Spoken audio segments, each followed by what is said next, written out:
بڑے ہو تو بڑے بنو. ہمارے نبی تو آپ سسر بھی ہیں نا، آپ نے 4 بیٹیوں کی شادیاں کی، 2 تو ایک ہی کو دے دی عثمان کو، رقیہ اور ام کلثوم رضی اللہ تعالیٰ عنہما حضرت عثمان کے نکاح میں، ابو العاص رضی اللہ تعالیٰ عنہ کو زینب، اور سب سے پیاری محبوب بیٹی حضرت علی رضی اللہ تعالیٰ عنہ. باقی 3 نکاح بڑے سادہ کیے.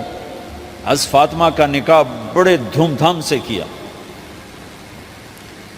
ان کا رشتہ لے کر صدیق آئے، یا رسول اللہ میں خواہش مند ہوں، آپ چپ رہے. پھر حضرت عمر بعد میں گئے، یا رسول اللہ میں خواہش مند ہوں، آپ چپ رہے. تو عبد الرحمن بن عوف رضی اللہ تعالیٰ عنہ نے حضرت علی سے کہا، علی تو جا، تجھے دے دیں گے. وہ کہنے لگے میں تو بہت غریب ہوں، مجھے کہاں دیں گے. حضرت علی کا ذاتی گھر بھی نہیں تھا، کسی سے ایک کوٹھا مانگ کے اس میں رہ رہے تھے مدینہ میں. کہا نہیں تو جا جا. تو یہ مسجد میں پہنچے، اللہ کے نبی کو دیکھا تو ایسا روب طاری ہوا کہ بولے ہی کچھ نہیں. اللہ کے نبی کو تو پتہ ہے کہ کیا ہے اور کس لیے ہے. تو آپ نے کہا علی کیسے آئے؟ چپ. کہا لگتا ہے فاطمہ کے رشتے کے لیے آئے ہو؟ کہا جی ہاں. تو آپ نے کہا انشاءاللہ، اتنا کہا انشاءاللہ، اور چپ ہو گئے. تو حضرت علی چپ کر کے اٹھ کے باہر آ گئے. صحابہ باہر کھڑے ہوئے تھے. تو کہنے لگے یار دیکھا نا، میں تمہیں پہلے ہی کہتا تھا مجھے نہ بھیجو، انکار ہو گیا، بولے ہی کچھ نہیں. تو حضرت عبد الرحمن بن عوف کہنے لگے جنہوں نے بھیجا تھا وہ کچھ تو کہا ہوگا، کہ بس انشاءاللہ کہا.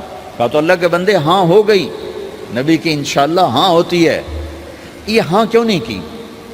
سبحان اللہ، اللہ اکبر، یہ ہاں کیوں نہیں کی؟ گھر گئے، فاطمہ علی کا رشتہ آیا ہے کر دوں، اس لیے ہاں نہیں کی.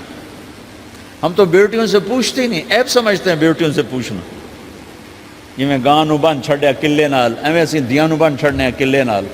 مجھے ایک اپنی مطلب برادری لیول کے ایک خاتون کا فون آیا کہ مولانا پڑھایا مجھے لاہور میں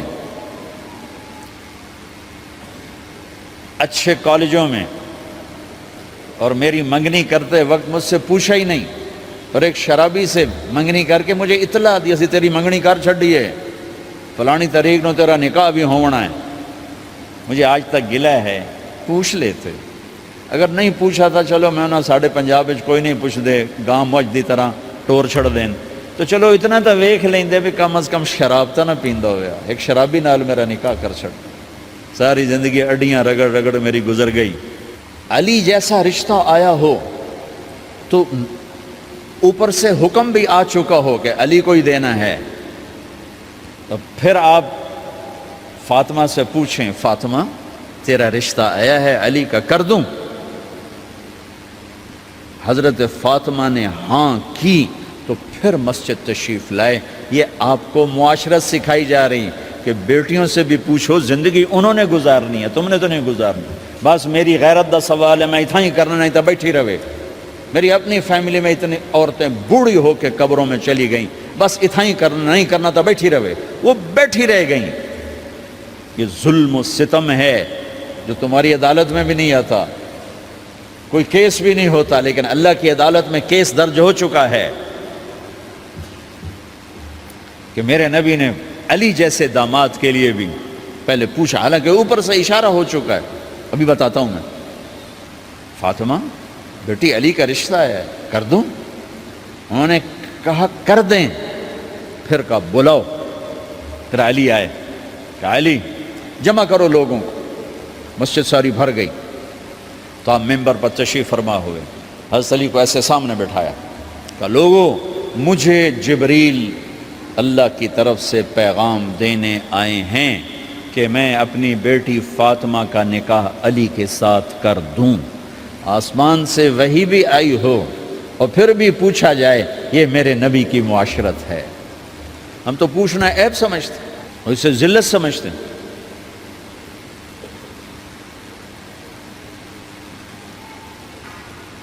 پھر آپ نے اتنا بڑا اہتمام کیا.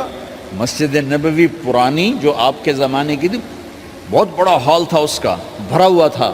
آپ نے سب کو شہد کا شربت پلایا، خود نکاح پڑھایا، نکاح کا خطبہ پڑھ کیا، پھر کہا علی میں نے فاطمہ بنت محمد کو 400 درم مہر کے عوض تمہارے نکاح میں دیا، تو نے قبول کیا؟ انہوں نے کہا جی میں نے قبول کیا، اور سجدے میں چلے گئے اور زور سے دعا مانگی، رب اوزعنی ان اشکر نعمتک التی انعمت علی وعلی والدی وان اعمل صالحا ترضاہ واصلح لی فی ذریتی انی تبت الیک واننی من المسلمین۔ میرے نبی نے کہا آمین، زور سے کہا آمین، نکاح ہو گیا۔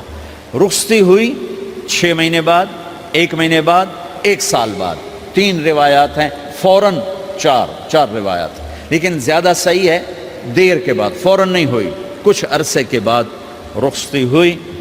حضرت عقیل آپ کے بھائی وہ کہنے لگے علی اب رخصتی ہو جانی چاہیے، تو یہ دونوں مل کر آئے سلمان فارسی کے پاس کہ سلمان بھائی ہماری رخصتی کروا دو۔ سلمان فارسی کا بڑا احترام تھا، انہوں نے جا کر بات کی ام سلمہ رضی اللہ تعالیٰ عنہ سے۔ ام سلمہ نے بات کی اللہ کے نبی سے، کہا ہاں آ جائے، لے جائے، آ جائے لے جائے۔ تو علی رضی اللہ تعالیٰ عنہ اپنی اونٹنی لے کر آئے، تو حضرت علی کا گھر وہ کرائے پر گھر تھا ایک کونے پر، تو وہاں اسماء بنت امیس اور ام ایمن گئیں اور اس کے فرش کو لیول کیا، فرش میں سرخ مٹی ڈال کے اس کو لیول کیا اور دیواروں کی پوچا پاچی کی، اور وہاں کھوٹیاں لگائیں کپڑے ٹانگنے کے لیے۔ آپ نے حضرت عائشہ اور حضرت ام حبیبہ، حضرت ام سلمہ سے فرمایا تمہیں پتہ ہے نا مجھے فاطمہ سے کتنا پیار ہے، اسے دلہن بناؤ۔ دلہن بنانا بھی سنت ہے، دلہن بناؤ، اسے دلہن بناؤ، تو آپ کو دلہن بنایا گیا۔ پھر علی رضی اللہ تعالیٰ عنہ تشریف لائے سلمان فارسی اور عقیل کے ساتھ، اونٹنی کو دروازے پر بٹھایا، تو آپ نے علی کا ہاتھ پکڑا، اندر تشریف لے گئے اور فاطمہ کا ہاتھ پکڑ کے علی کے ہاتھ میں دیا اور کہا بیٹی مجھے اپنے خاندان میں جو سب سے زیادہ محبوب تھا میں نے تیرا ہاتھ اس کے ہاتھ میں دیا ہے۔ پھر کہا علی تجھے نبی کی بیٹی مبارک، نبی کی بیٹی مبارک۔ پھر آپ نے سے پیالے میں پانی منگوایا اور اس میں آخری 2 سورتیں پڑھ کے دم بھی کیا، تھوک بھی ڈالا، پھر اس میں سے انگلیاں ڈال کے ان کے سینے پر چھڑکا کہ دونوں پی لو، دونوں کو پلایا۔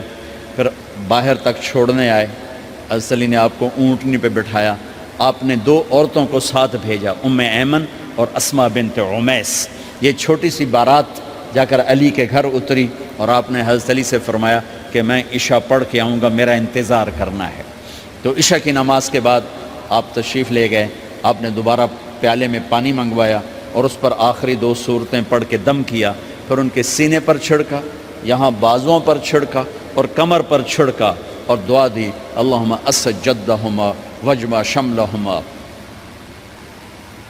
وبارک علیہما واخرج منہما ذریۃ صالحہ۔ یہ دعا دی آپ نے اس وقت کہ میرے مالک ان کے جمع ہونے میں برکت عطا فرما اور ان کو سعادتیں عطا فرما اور ان کو نیک اولاد عطا فرما۔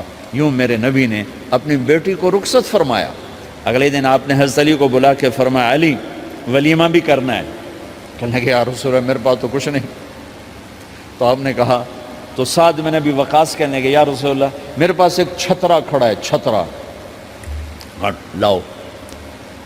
ذبح کیا گیا، آپ نے اس میں چھوارے ڈلوائے، قورمہ بنوایا، قورمہ، اور اپنی طرف سے حضرت علی کو پیسے دیے کہ جاؤ چھوارے، گھی، شہد خرید کے لاؤ۔ تو علی رضی اللہ تعالیٰ نے 5 درم کے چھوارے خریدے اور 3 درم کا شہد خریدا اور 1 درم کا گھی خریدا، 9 درم تھے ٹوٹل۔ تو آپ نے کافی سارا آ گیا تو چھواروں کی گٹھلیاں نکلوا کے ان کو پسوایا، پھر شہد اور گھی میں ملایا اور ایک سویٹ ڈش تیار کی اور اس کو حضرت علی کے ولیمے میں آپ نے اپنی طرف سے پیش کیا۔ تو اس دن تازہ روٹی جو کی پکائی گئی اور دیگ پر میرے نبی خود بیٹھے کھانا کھلانے، تقسیم کرنے خود بیٹھے۔ اب ایک چھترا ہے، 13-14 کلو گوشت ہے، 15 کلو، تو 50 آدمی کھا لیں گے۔ آپ نے کہا سارے مدینے کو دعوت ہے، سارے مدینے والے جتنے بھی آئے، اور میرے نبی خود دیگ سے نکال کے کھلاتے رہے سارا مدینہ ولیمہ فاطمہ کا کھا گیا اور دیگ بھری پڑی تھی۔ تو ولیمے میں تکلف جائز ہے، سادگی بھی جائز ہے، سادگی بھی سنت ہے، تکلف بھی سنت ہے۔ ہاں جو ہماری خرافات ہیں، فضولیات ہیں، یہ تباہ کن ہیں، ان سے بچنا بڑا ضروری ہے۔ اور بھائیو، کسی کی شادی ہو، اس بچے کی ہو رہی ہے، یہ افسر ہے، ایک ریڑھی والے کی ہو، کسی بھی گھر کی آبادی کا ایک ہی سبب ہے، وہ میٹھا بول ہے، وہ اچھا سلوک ہے۔ جس کی بیٹی کو لے جا رہے ہو اسے عزت دینا، اور یہ جو جا رہی ہے یہ ان کو اپنا ماں باپ سمجھے، اپنے خامند کے ماں باپ کو اپنے ماں باپ سمجھے، جاتے ہی لکیریں لگانا نہ شروع کر دے، میں وکھرا کرتے نویدے کرتے نویدے کر۔ وہ اپنے گھر کا ایک فرد بن کے زندگی گزارے، جو لے کے جا رہے ہیں ان کے ذمہ ہے کہ اس کو بیٹی بنا کے لے جائیں۔ سسرال جو ہوتے ہیں وہ ہمیشہ عیب دیکھتے ہیں، خوبیاں انہیں نظر ہی نہیں آتی، تو کھٹ پٹ تو ہوتی رہتی ہے، کوئی ایسی بڑی بات نہیں، کھٹ پٹ کو صلح میں بدلو، مزید لڑائی جھگڑا نہ بڑھاؤ۔ میرے نبی حضرت فاطمہ کے گھر آئے، دیکھا تو آپ اداس بیٹھی۔ آپ نے کہا فاطمہ بیٹی کیا ہوا؟ کہ میرا اور علی کا جھگڑا ہو گیا۔ اچھا، خود گئے بیٹی کے باپ ہو کر، دیکھا تو حضرت علی مسجد میں سوئے ہوئے تھے، آپ نے ان کو اٹھایا، کہا یا ابا تراب قم، آپ کو یہ ٹائٹل یہاں ملا، اے ابو تراب۔ فرمایا کرتے تھے کل کائنات ملتی تو اتنی خوشی نہ ہوتی جتنا اس ٹائٹل کی خوشی ہے۔ ابو تراب کہنے کا کیا مطلب تھا؟ کہ اظہار محبت کے لیے ایسے ٹائٹل دیے جاتے تھے، تو ابو تراب کہہ کر یہ میسج دیا کہ میاں بیوی کی لڑائی ہوتی رہتی ہے، میں تجھ سے ویسے ہی محبت کرتا ہوں جیسے پہلے کرتا تھا، یہ میسج دیا اس نے۔ اب حضرت علی کو لائے اٹھا کر اور گھر میں تشریف لائے، نہ علی کی سنی نہ فاطمہ کی سنی۔ ہاں بھئی علی کی مسئلہ ہے، ہمیں فاطمہ کیا مسئلہ ہے؟ یہ مسئلے سن سن کے بھی زیادہ لڑائی ہو جاتی، صلح کراون والے بھی آپ ہو دو چار لتر مار کے آ جاندے۔ تو میرے نبی نے کیا کیا؟ سبحان اللہ، زمین پر لیٹ گئے، ادھر علی کو لٹایا، ادھر فاطمہ کو لٹایا، علی کا ہاتھ اپنی ناف پہ رکھا، فاطمہ کا ہاتھ ان کے ہاتھ پہ رکھا، اور بیٹی کے ہاتھ پر اپنا ہاتھ رکھا۔ پھر فرمایا کہو ہماری صلح ہو گئی، علی کہو، فاطمہ کہو۔ دونوں نے کہا ہماری صلح ہو گئی۔ آپ اٹھے، خوش خوش باہر آئے، چہرہ ایسے گلاب کے پھول کی طرح۔ صحابہ نے عرض کی یا رسول اللہ آج آپ بڑے خوش نظر آ رہے ہیں۔ فرمایا علی و فاطمہ کی صلح کرا کے آ رہا ہو۔ تو کھٹ بٹ ہو جانا تو کوئی بڑی بات نہیں ہے، مطلب یہ وہ گھر ہے، میں اس گھر کی کیا تعریف کر سکتا ہوں۔ تو میں آگے کا ایک قول سنا دیتا ہوں ابن عباس کا، کہ جنت میں نور کی چمک اٹھے گی، سارے جنتی کہیں گے یہ نور کیسا نور ہے بھائی جو ساری جنت کے نور پر چھا گیا؟ تو فرشتے بتائیں گے کہ او جنت الفردوس میں علی و فاطمہ بیٹھے ہیں، کسی بات پہ ہنسے ہیں، ان کے دانتوں سے جو نور نکلا ہے اس نے جنت کو روشن کر دیا۔ لیکن کھٹ پٹ یہاں بھی ہو گئی، ان سے بڑا گھر میرے نبی کا ہے، وہاں بھی کھٹ پٹ۔ ایک دفعہ آپ نے حضرت عائشہ سے کہا مجھے پتہ لگ جاتا ہے جب تو مجھ پہ ناراض ہوتی ہے، مجھے پتہ چل جاتا ہے۔ انہوں نے عرض کی یا رسول اللہ آپ کو کیسے پتہ چلتا ہے؟ کہ جب تو مجھ پہ ناراض ہوتی ہے نا تو قسم اٹھاتے ہوئے کہتی ہے ابراہیم کے رب کی قسم، اور جب مجھ پہ راضی ہوتی ہے تو پھر تو قسم اٹھاتے ہوئے کہتی ہے محمد کے رب کی قسم۔ کہ ایسے مجھے پتہ چل جاتا ہے جب تو کہتے ہیں نا ابراہیم کے رب کی قسم، تو مجھے پتہ چل جاتا ہے کوئی کھٹ بٹ ہو گئی ہے۔ تو نبی کے گھر میں بھی ہو جاتی ہے، یہ مسئلہ تو ختم ہوگا۔ جنت میں ہمارے ذمہ ہے کہ ان چیزوں کو کم کریں، یہ ایک میرے نبی کی معاشرت ہے میرے بھائیوں، اسے سیکھو، اسے سمجھو، اسے پڑھو۔ تو بھائیوں میرا نبی ایک زندگی دے کر گیا ہے، یہ چونکہ شادی کا موقع ہے اس کو میں نے تفصیل سے بیان کیا ہے، اس کی تفصیل بیان ہی نہیں کی جاتی، یہ اتنی ضروری ہے جتنی نماز ضروری ہے۔ نماز تو 5 وقت پڑھیں گے، زندگی 24 گھنٹے روپ بدل رہی ہے، ہر روپ میں میرا نبی کیا چاہتا ہے اس کو سیکھو، اس کو سمجھو، کرو گے اللہ آپ کو چمکائے گا، بنائے گا۔ اپنی کمائیوں میں حلال لاؤ، حرام سے بچو۔ جج بھی بیٹھے ہیں، وکیل بھی بیٹھے ہیں، کسی ظالم کے وکیل نہ بنو۔ وَلَا تَقُلْ لِلْخَائِنِينَ خَصِيمًا۔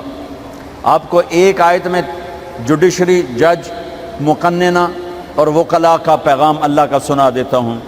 إِنَّا أَنزَلْنَا إِلَيْكَ الْكِتَابَ بِالْحَقِّ لتحکم بین الناس بما اراک اللہ ولا تقل للخائنین خصیما، مقننہ قانون ساز، تو انا انزلنا الیک الکتاب بالحق، قانون بنانے کا حق اللہ کو ہے، اللہ کے قانون کو اپناؤ۔ آگے جج حضرات، فحکم لتحکم بین الناس بالحق، ججوں کو حکم ہے کہ حق فیصلے کرنا، بک نہ جانا، دب نہ جانا، حق کے فیصلے کرنا۔ تیسرا وکلاء کو ولا تقل للخائنین خصیما، ظالم بددیانت کی وکالت کے لیے کھڑے نہ ہو جانا ورنہ مارے جاؤ گے، مارے جاؤ گے۔ ولا تقل للخائنین خصیما، ان کے لیے دلائل قائم نہ کرنا ورنہ ہلاک و برباد ہو جاؤ گے۔ تو بھائیو، یہ نکاح کو ذرا میں نے تفصیل سے بیان کی ہے کہ یہ زندگی ہے جس کو سیکھنا ہے۔ حلال کماؤ، بچوں کو حلال دو، بیوی کو حلال دو، اللہ کی قسم حرام سے کبھی بہار نہیں آتی اور حلال پہ کبھی خزاں نہیں۔ حلال کھانا، حلال کھلانا، تو تم شاد و آباد رہو گے۔ اللہ میں عمل کی توفیق